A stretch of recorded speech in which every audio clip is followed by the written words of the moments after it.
Hello lovely people, it's Nicola back in the Stitches and Slapdashery sewing room. I hope you're all well. It's been a nice few days, bit of a long weekend because Friday, Saturday, Sunday off, and I have been enjoying making things. You may have noticed what I'm wearing. This is the vest that I was swatching for in the last video. It took 3 days. Oh, the beauty of chunky yarn. Don't you just love it? I know it's not for everyone, but I used an 8mm crochet hook. And this is the Caron Anniversary Cake Special Edition in Merry Maximus. So it's a tad Christmassy or, you know, winter solstice-y, but I do like the colours in it. Yeah, it was really quick and easy. The pattern's very well written. There's a free version and a paid version, and I'll make sure to link it under the video. So let me show you a bit more of it. So the first part I did was the back. So it's just two parts, is a back and a front. Let me move my chair out the way. It's in my way. So here's the back. Because it changes colors, I just went with what it did in the back. So it started out with this little bit of purple down here, and then it went all the way up. There was a heck of a lot of green in this stretch.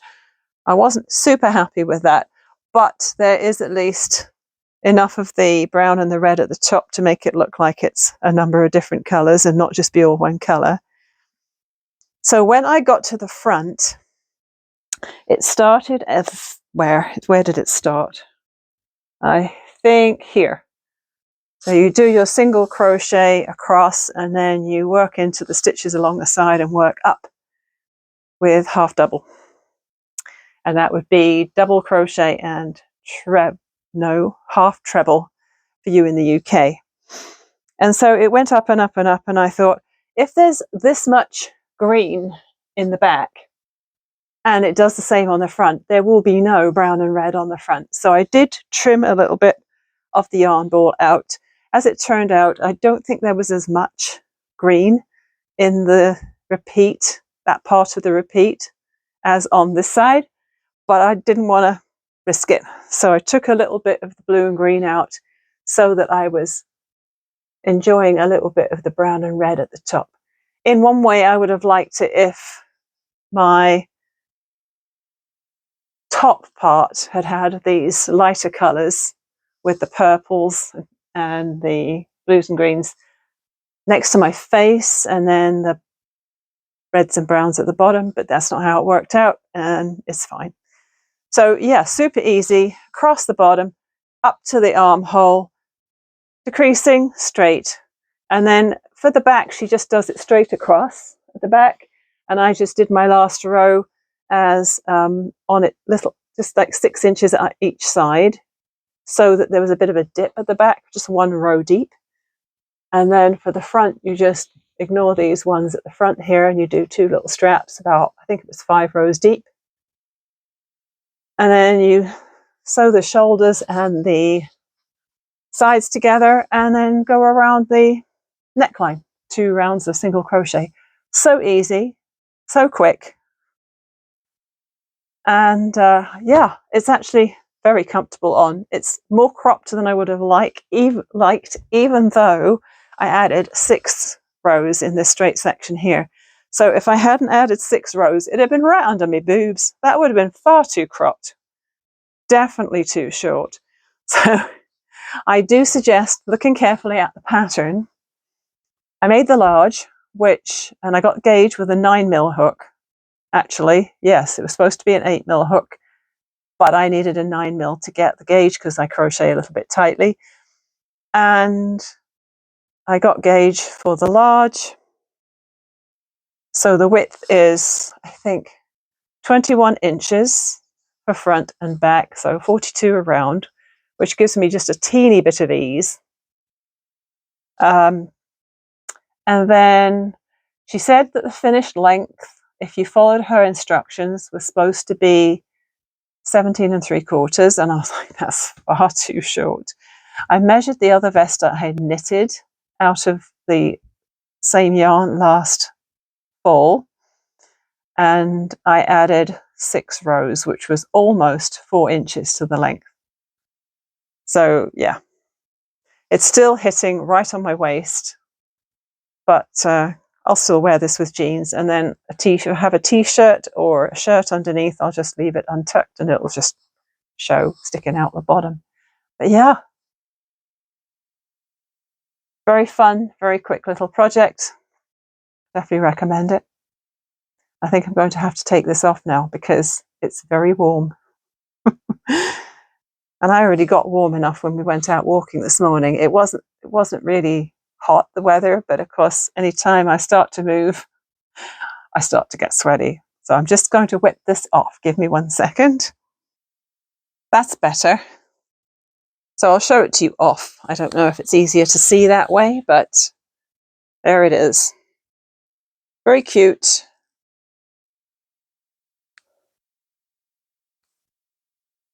And done. I do like a finished object. So that's awesome. Now I'm going to have to figure out what to do with the rest of that yarn. I forgot to tell you, that only took 348 grams. So I have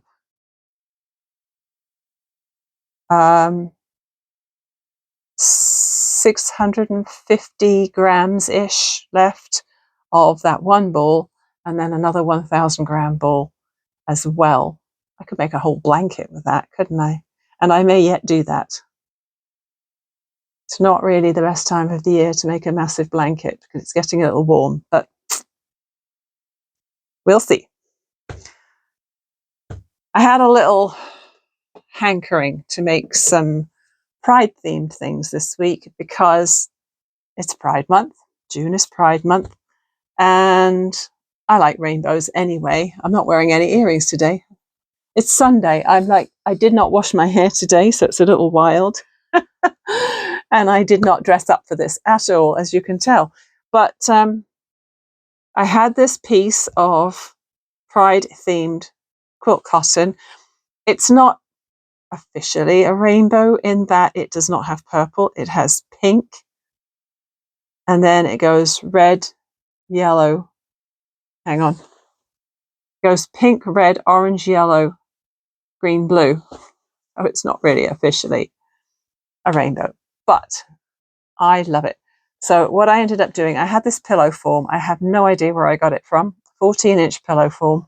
So I made a really, really quick cushion cover for it. Super easy, super quick. This seems to be the theme for today. Easy and quick. Because it was a 14-inch form, I just cut my fabric. I had to go with the fabric being cut this way long because I only had 1/2 meter of it. And I cut it. I'm mixing my metric and my imperial again, aren't I? But because it was a 14-inch pillow form, I cut the fabric 14 inches this way so that it would be a little snug. And then I cut the length of it. I measured with a tape measure around the pillow form, overlapping it by about this much, maybe. I think that was 33 inches. So I cut 14 by 33. I hemmed the ends, the short ends, so that when they overlap, they still look neat and off. And then put the fabric on the table and then folded it so that when it was folded and the bits were overlapping in the center, the whole thing was 14 inches. Wait a second. No, 13.5 inches. Yeah. So I knew that by the time I had seamed the 14-inch that way, it would end up 13.5. And when I folded the long ends in, I made it 13.5 that way. And then sewed across the top and the bottom. And boom, there you go. A quick cushion cover. So easy. So I'm probably just going to throw that on my sofa upstairs because It's cute. I love all the words on it. It says inclusivity, acceptance, love, equality, happiness, and all those good things. Peace symbols, rainbows, peace signs, hearts, doves, all that fun stuff. And then I had a little bit left. So I made bunting. I was able to cut 11 of these rectangles. Now, in one way, it would have been kind of prettier to have them be curved at the bottom, but I was like, should I curve the bottoms? And I thought, no, I'm just going to have a lot of scraps that are going to go in the bin. So why waste the fabric? I'll just use this. And I think I cut those 5 by 7 inches. And then I had just enough of this fabric left. I literally only have scraps left of this, which have gone into my scrap bag. And so I fused them together with Ultra Hold Heat and Bond, the heavy duty stuff. And then I zigzagged around the edges. Don't know if you can see that. So I zigzagged around the 3 sides. And then when I wanted to put the string on the top, which is just some hand-dyed blue yarn, I left like a fingertip to elbow length of string. It's all very technical stuff, you know. And then I zigzagged the string across the top of the pennant. And then I measured 6 inches and then I just carried on going. So 6 inches and then across that one. And it's turned out pretty long. Considering I didn't have much fabric, it's turned out nice and long. And yeah, I have a whole stack of them there. So with, let's see, there's 11 times 5, so 55 inches worth of flag part and another 60 inches worth of string part. So that's almost like 10 feet of bunting there, which is a good size. So I might have to hang it up behind me instead of my hearts for June. So that was fun. And then I still had a little bit left. I do have 2 tiny little pieces that went into the scrap bag, but I did save this piece of selvage, which is awesome because it has love and the little sprig and the rainbow and the peace sign and the other peace sign and the dove with a tiny bit of the fabric. So that tiny bit of selvage, I fused it to some Peltex interfacing, which is, I don't know if you can see a white layer in the middle of that. So Peltex interfacing, let me grab a piece to show you. This is a scrap of it here. It's very stiff. I don't know if I've got the number. I don't have any. No, it's Pellon, but I couldn't tell you exactly what the number is of that interfacing. You know how you've got Pellon SF101 and you've got all those other ones. I don't know what this number is, but it's Peltex. And so what I did after I had fused it to the Pellon, I then used a fabric glue to put the felt on the back. But first I sewed the safety pin on the back. And so once the safety pin was on, I could then glue it to the back of there. So I have a new pin to wear. Oh, it's upside down. New pin to wear on my work uniform this week, or this month, actually. So that was very enjoyable and didn't take me long at all. I realized in the last video I did not update you on my echocardiogram that I mentioned the time before that because I haven't had the results from it yet. I do have a phone appointment with my doctor next week. I really wish it could have been sooner because I want to know what's going on. But I don't know yet. So that's why I haven't been able to update you guys. So when I know, you'll know. So I've been coming down here and sometimes I've just been sitting here and sort of looking around the room thinking, what do I want to do? because I haven't had any specific plans. Once the manic crocheting on the vest was done, I had a little think, made the pride things, and then I had to like, what do I want to do next? Because sometimes you know you want to make something, but you don't really know what you want to do. Oh, I did do some stuff in my Wreck This journal. Let me show you that. So there was one thing. I'm going to have to put a photo in of one of the pages that I did, because the page said, tear this page out and hide it in your neighbour's yard. So I coloured it in and I wrote a note saying something like, if you find this, it's because I'm following the instructions on this page in my Wreck This journal. And then I took a photo so that I still had a record of it and folded it up, went down to the fence at the bottom of our yards and just popped it over the fence into a bucket of soil, potting compost. And if they saw me do it, they'll be like, well, what is she lurking around at the bottom of the yard for? But yeah, I don't know if they'll ever find it. I presume they will at some point. So what have I done in this book since last time? There was one page which said, write on the page edges. So you close the book and you write on the page edges. So what I did, I wrote Nicola's book on this side. And what did I do? Getting Wrecked on this one. And Arty Farty on this side. So that's another page done. And then I told you last time about crumpling up one of the pages and making the book into a triangle and then using it like a golf hole. Golf, what do you call it? I don't know. It's like you were like putting this scrunched up page into this target, right? And so I thought, okay, I'm going to squish it and I'm going to glue it in. But I also glued in the pieces that went through the laundry. I did them at the right at the back of the book. And there was one of the instructions said, put this page in your pocket and put it through the laundry. And so the pieces came out. They actually came right out of the pocket of my jeans in the dryer. So there was a lot of small pieces like this, which I have glued on here. Totally unrecognizable as what they were.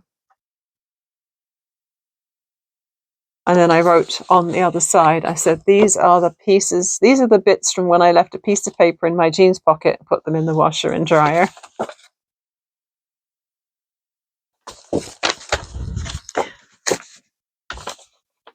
So what else have I done? Oh yeah, this one says, squirt liquid here, try using your mouth. This page looks rather unfinished. It's a little odd. I ended up like spitting tea onto the page, but it dried very light. And I also rubbed some hand soap and some hand lotion from next to my kitchen sink on here, and because it was clear or white and you can't really see it. So this weird brown area, which has got the brown outline, I wrote on there because it looked kind of like an alien hand when I outlined it. So I wrote E-T-T-E-A, phone home. And so this middle finger has a glowing part like E.T.'s finger had from way back in that movie. And then I tried going around the hand soap area and the hand lotion, but my pens wouldn't write on it because of the stuff on the page. They didn't want to know. I feel like that was a bit of a failure, that page. I'm sure I've done some others. And I think what's nice about this Wreck This journal is that when you are feeling at a bit of a loose end and you don't really know what to do, you can just, open the book and flick through it, find something that appeals, and do one of the activities. Oh yeah, ask a friend to do something destructive to this page. Don't look. So I was telling my youngest son about this book and something I had done in it, and he happened to be right there, and I said, oh, there's a page here that asks me to ask a friend to do something destructive. Here you are. So he ended up going and getting a pocket knife. And he obviously thought this looked like a head, so he kind of cut a body shape, arms and legs out of here, and pulled the chunk out of the corner and did an exclamation mark type shape with his knife. So that was fun. So that's another page done. So yeah, I am definitely following the instructions to wreck this book gradually. I don't want to use it up too quickly.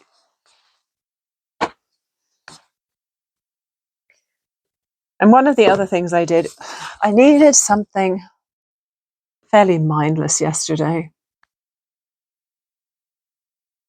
So I thought, what have I got? I just stood in this room and I was like, okay, these are the art supplies I have to hand. These are all the materials I have to hand. What do I want to do? And then I spotted this tea box that my friend had given me. And I gave I don't know what I was about to say then. I'm losing track. I spotted a tea box my friend had given me, and it reminded me of one I had already decoupaged. And I've just got to try and find it here. Oh, there it is. Okay. So this is the one I made before. It's just a regular box that came with tea bags in it. I covered it with magazine things. There's writing, there's sewing spools, there's some yarn, there's a knitting chart. There's a whole bunch of stuff on here. And I used the Mod Podge gloss. I only have Mod Podge gloss and it works perfectly for this. Because it sticks and it finishes and it, seals it all. Does everything. And I had added this plastic D-ring and cord so that it could be closed up. And that was a lot of fun. This box, I don't think, had a very exciting middle. No, it's just plain brown cardboard inside.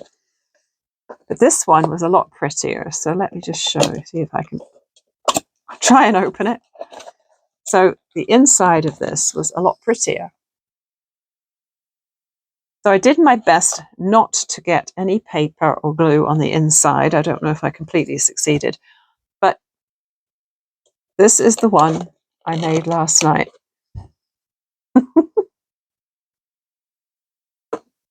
So it's absolutely covered in snippets, torn magazine pieces from a beach magazine. So there's text in there, there's sand, sea, and plants of all different colors.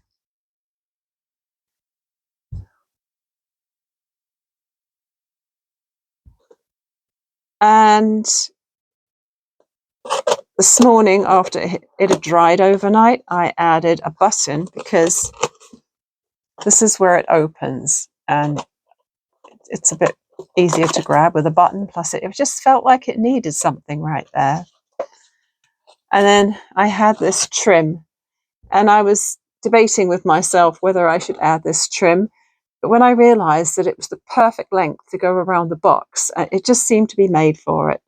So I added it on. I hot glued it on. Very fun.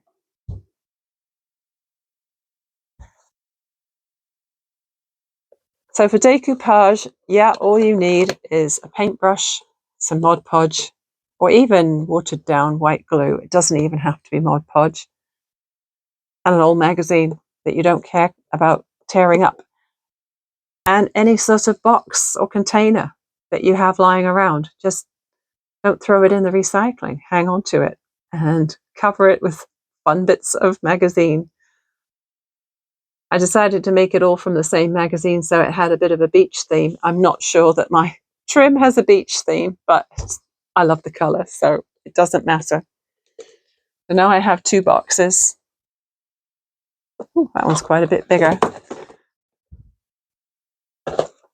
So there's my two decoupage boxes.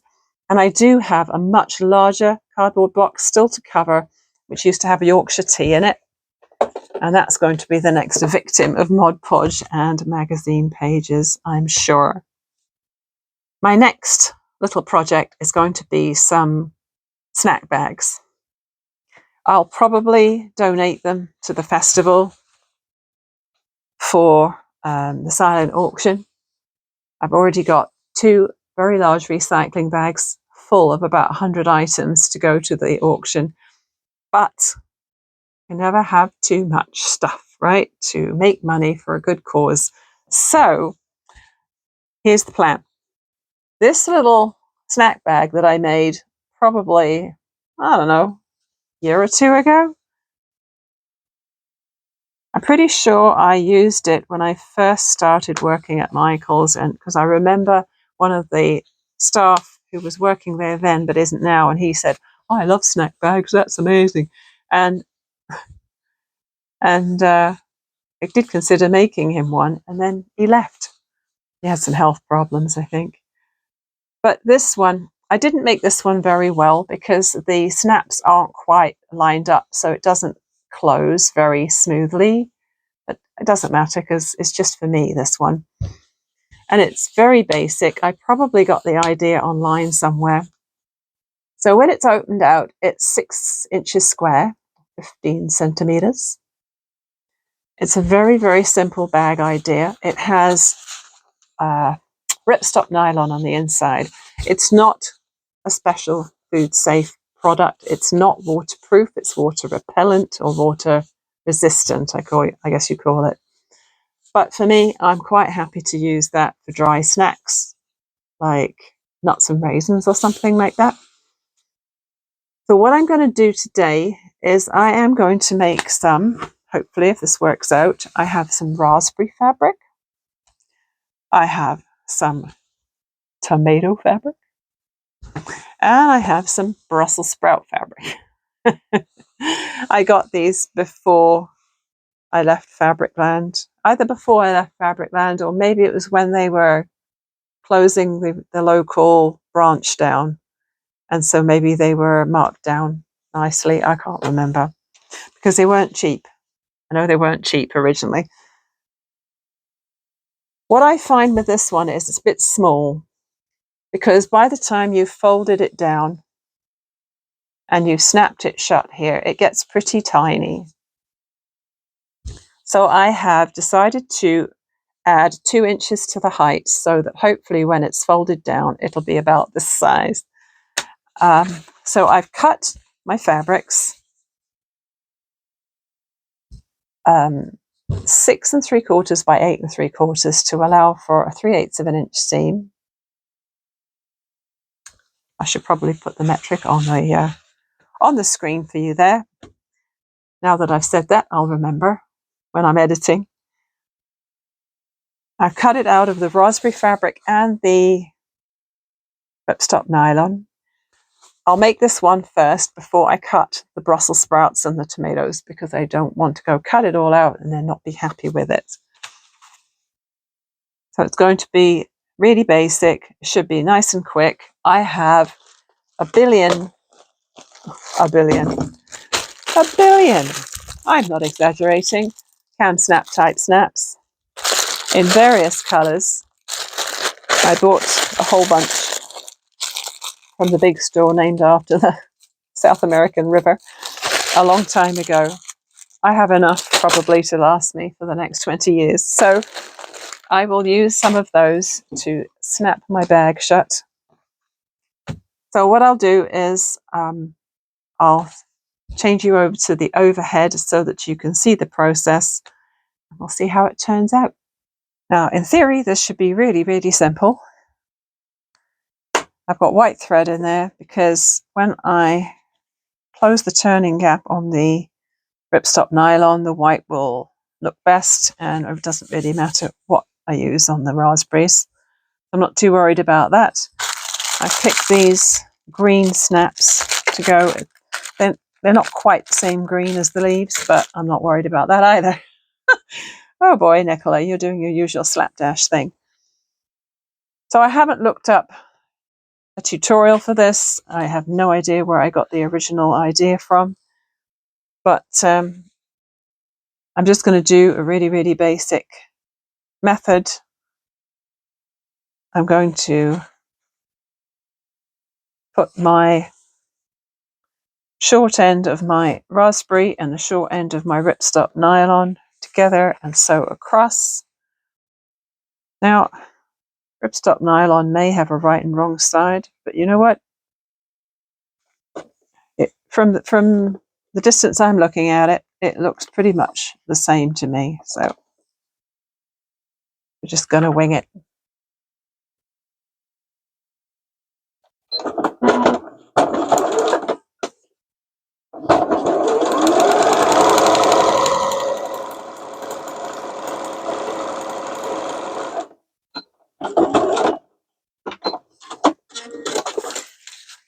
Another thing with the ripstop, I can't iron it. I did get rid of some of the creases in it because it had been crumpled up in a drawer for a very long time. So I put the cotton over it and quickly did a very light press on there to try and de-wrinkle it a bit. It worked mostly, not there, but mostly. So I'm using my 1 centimeter or 3/8 of an inch seam here. I couldn't tell you what kind of needle I'm using because I had a bunch of them that weren't in packets. And when I was sewing the other day, I had my contact lenses in, and even with reading glasses, there's no way I can see what the size is that's indented into the needle. I had to just guess. So it could be anything.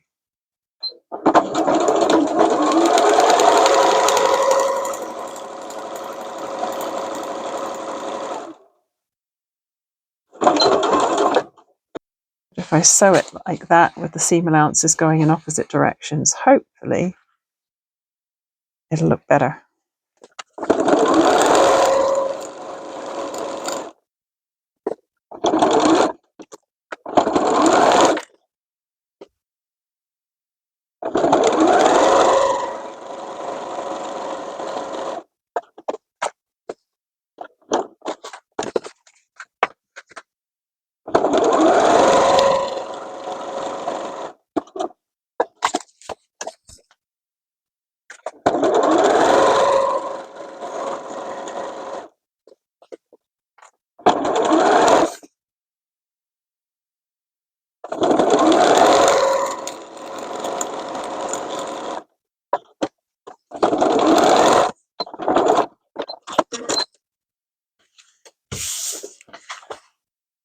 There we are, just sewn from here all the way around to here.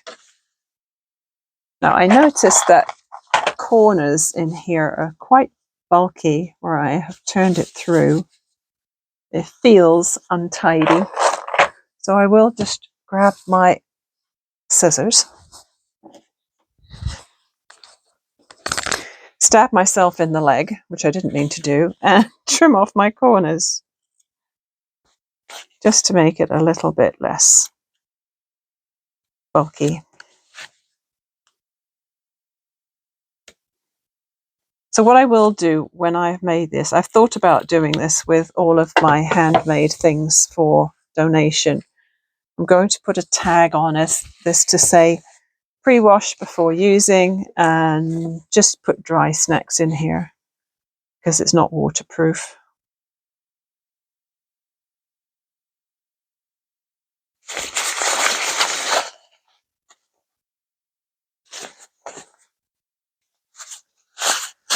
This is the quickest bag you'll ever make.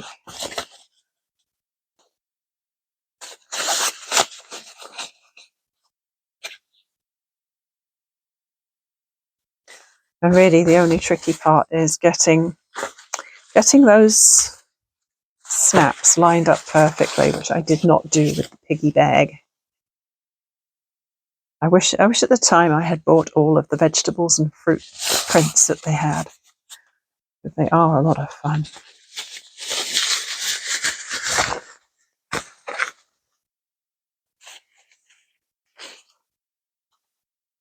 Now this is why I like to leave the closing of the gap until the last step, because I like to push my seam allowances open here and then fold.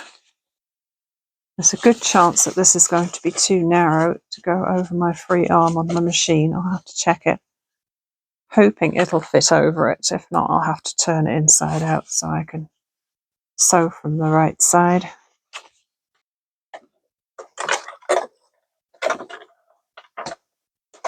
It's very snug, but it might work. I'm going to start at the side.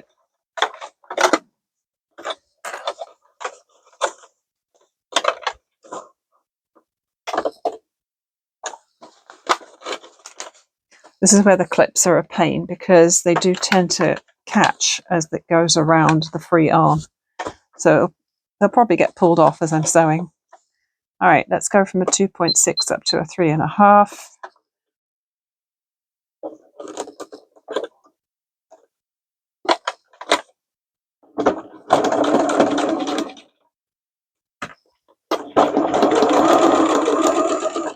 Yep, it's catching. It's not wanting to move.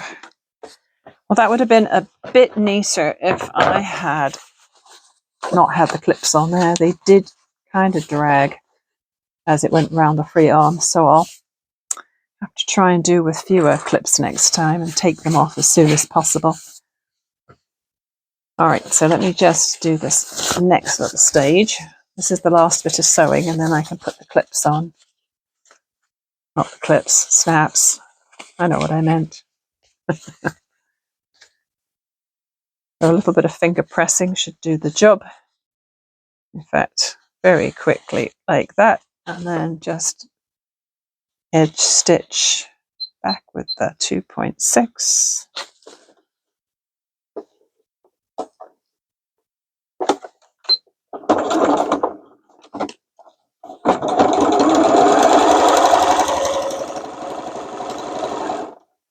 What's nice about these snack bags is they're not just for kids.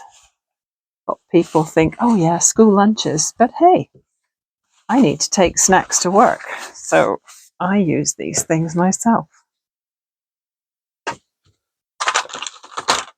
So this is the way I did the other bag. I put the 2 snaps over here on the back near the top, and then I folded it and marked where I wanted my second half of my snaps to go. Let's just get these little guys ready. I shall have to try and be a bit more careful with how I position them this time. So I'll need 2 sets. So 1 cap, 1 outie, 1 cap, 1 innie, 1 cap, 1 innie, 1 cap, 1 outie. Okay. All set. So do I care which side is the front? They pretty much look the same, so it doesn't matter. I just need to do a bit of measuring. Grab my awl. I'm giving it my all today. Ha ha ha.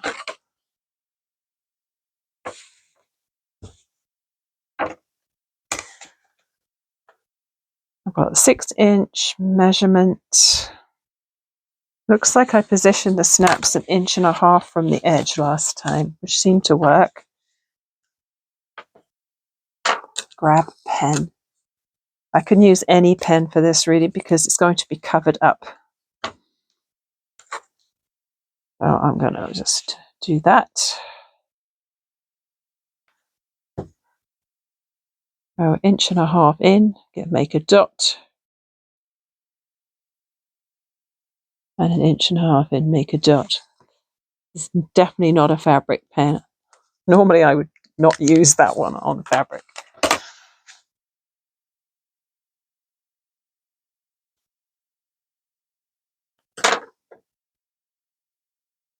I'm sure there's no law that says which kind of, or which half of the snap you have to put on which side. But I usually put the outer part, the sticking out part, on the side which is going to go and then be pushed in if you know what I mean. So I've got the innies on this side, I've got the outies on that side for pushing in. It really doesn't matter, it works either way. So 2 outies.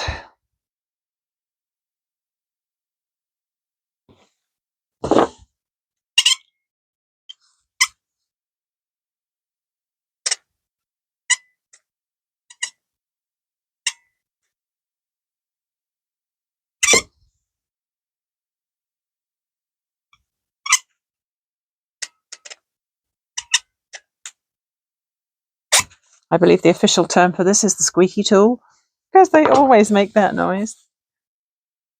All right, that is fixed in. So now what I need to do is fold it like that, and fold it like that. Oh yeah, that's much better size. I'm much happier with that. So when I checked with a ruler, even though I had sort of tested like this, when I checked with a ruler, they weren't quite perfect. So by the time I had checked that they were an even distance from the top, this one had to come down a little bit, and this one had to go over the side just to be the 1.5 inches. So I think in future I will make a note to measure that 3.5 inches from the top edge, 1.5 inches in, and that way I don't have to just do this faffing about with the thing. All right, let's just make sure I'm getting this right.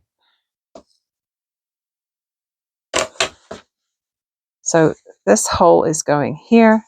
You need to just make sure that your ripstop nylon hasn't bunched up and it's going to be weird on the inside. Try not to poke it in the wrong place. Once you poked a hole in that ripstop, it's there forever, so you've got to get it right the first time.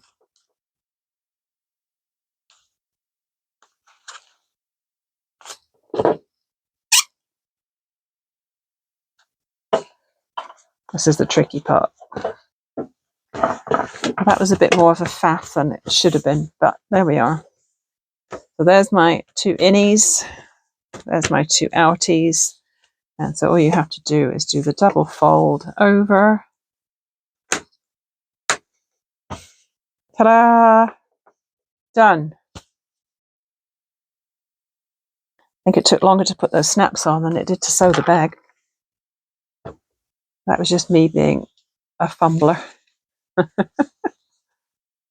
I'm really happy with that. So now I'm going to make a Brussels sprout one and a tomato one, and I'll show you them when they're done.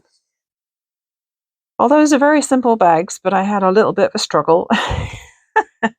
This first bag was fantastic. It went really well. Even though I had put it over my free arm of my machine to top stitch, and the clips were kind of holding things up in a couple of places, this one was still the most smooth of the 3. So what I did for the second one is I did try and turn it inside out so that I could do the top stitching without putting it on the free arm. So I put it this way, and I tried top stitching it like this, you know, put it under the foot like this. But the trouble with that is I did get a little bit of wrinkling happening, because the nice thing about it being over the free arm is that it was really quite taut, and so it stayed lovely and smooth as I sewed. Whereas here, because the outer fabric was in a smaller area and almost puckering, it was a bit more of a struggle. And I almost regretted doing it, but luckily it looks okay. And then for the third one, I went back to putting it over the free arm, and I was much happier with that. Again, my top stitching was fine. So that was probably, out of the 3, the Brussels sprout bag was the neatest top stitching. And out of the 3, the tomato bag gave me the most problems with the snaps because, I don't know, I was fumbling to get this thing all the way down here and have my little spike coming up through the fabric and this going onto the fabric and having it in place. And I realized at one point that because it had shifted and I had pushed it back through, I think I had pushed it back through the wrong place in the ripstop nylon. I had an extra little hole, which luckily I was able to just rub with my thumbnail and you can barely see it. And then there was an extra hole that was looking kind of weird on the front as well. Luckily, the snap covers that. Oh boy. But I'm glad I've now got the measurements right, because now that I'm happy with measuring where the snaps go, it's so much better than every single time you make a bag, folding it, trying to figure out where it goes. Just use the ruler and put it on. But what I would say is try and make sure when you are flattening it to do the measuring, make sure your seam is on the very edge, because it does seem to like going a little bit off center. It did kind of go sideways, and then the seam, I could see it on one side and it was slightly underneath on the other, and I was like, no, don't measure it yet, Nicola. Get those seams perfectly on the edge, then measure.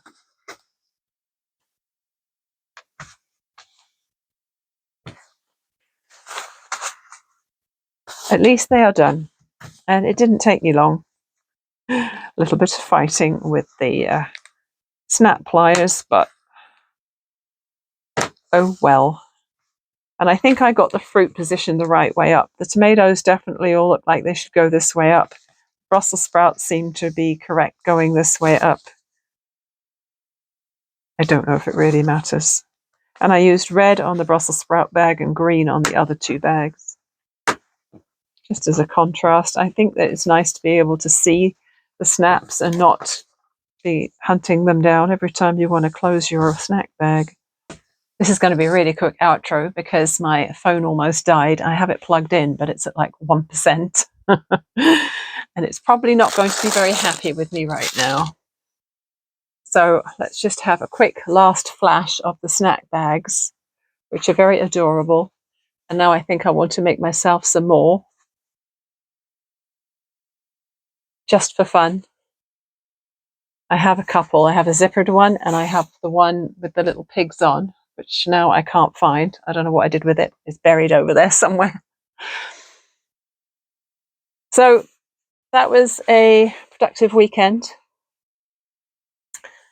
And yeah, I'm not sure what I'm going to be doing in the next video, but it'll be something to do with fabric, yarn, sewing, crochet, decoupage. It could be anything. And of course, some more pages of my breakfast journal. So I hope you enjoyed following along today, and I hope I see you next time. Please do hit the thumbs up if you can. It's a bit trickier on a TV, but if you get the chance, that would be great. If you're on a phone or a computer, it's a lot easier, and it helps YouTube know that people like seeing what I'm producing, and it shares it out a bit more into the world. Hope you have a great week, and I'll see you next week with something else.